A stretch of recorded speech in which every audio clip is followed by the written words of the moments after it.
This is Susan Bradley for AskWoody.com, and this is Tips for the Weekend, January 29th, 2022.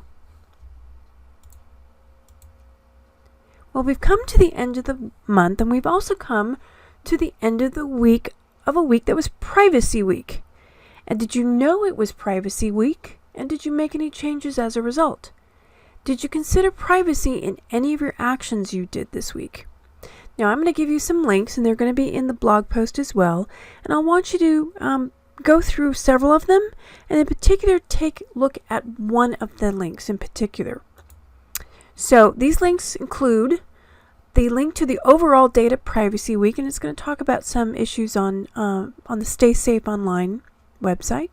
And some of the recommendations they have is two add-ins. One's called Privacy Badger, and the other one's called uBlock Origin. And I know many of the Ask Woody readers already use these, but if you don't already, you might want to look at those. Also, too, you can look at the website called DuckDuckGo Privacy Essentials, and it kind of gives a overview of different options. And then there's options to Google. If you don't want to have Google, or you want to lessen your reliability on Google, there's a really good website called No More Google. And last but not least, the overall page that the Stay Safe Online website has of all the different vendors and their privacy settings. And let me demonstrate those websites to you. So first off, the StaySafeOnline.org website as a whole is a really good site. It has some great tips, and this week they had a Data Privacy Week, and they had all sorts of links and information on how to manage your privacy settings and be aware of privacy when you make selections. So you can take a look more at the information on that page, and a couple of suggestions they had, if you don't already aren't aware of these, is first off is Privacy Badger, and it automatically learns to block trackers, and it will work on the major browsers that you have: Chrome, Firefox, Edge, Opera. You can take a look at the different options there. The next one that is highly recommended is uBlock Origin, and it is a content blocker for ads and things like that on websites. Next, you can look at DuckDuckGo, try to say that fast, Privacy Essentials. And it includes, tracking, blocking, smart encryption, DuckDuckGo private search, and a lot more options in that bundle as well. And of course, for those people who do not want to, or want to lessen your reliance on Google, and make sure they don't track you, it has a whole list of options to Google. So starting with Google Chrome, then the different search engines, then different ways to save your passwords and have a password manager program, which I highly recommend. My personal preference is LastPass. That's the one I use. Other ways to track analytics without using Google Analytics.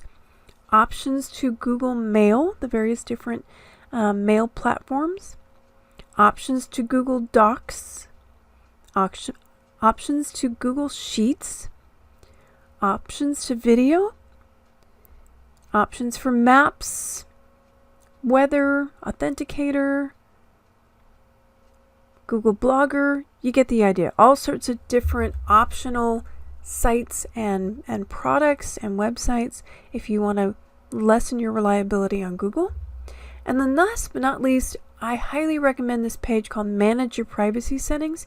It is an excellent link of all the different places and all the different ways that you can check your privacy settings. And often too, this is a great list of how to look up your legal or privacy requirements of the app. So for example, you go down here, and I'm a fan of Uber Eats. I have it deliver food to my office, especially when it's cold during the wintertime. And it talks about what they collect and what information that they store, and just kind of, if you have nothing else to do on a Sunday afternoon, take the time to read these privacy policies. There's a lot of legal mumbo jumbo, but you kind of get an idea of what the vendors are doing with your information. So check those settings, check those privacy settings, and again, just think back of what you did this last week and see if there's anything that you could do better. As always, have a great week. Remember, the newsletter comes out tomorrow.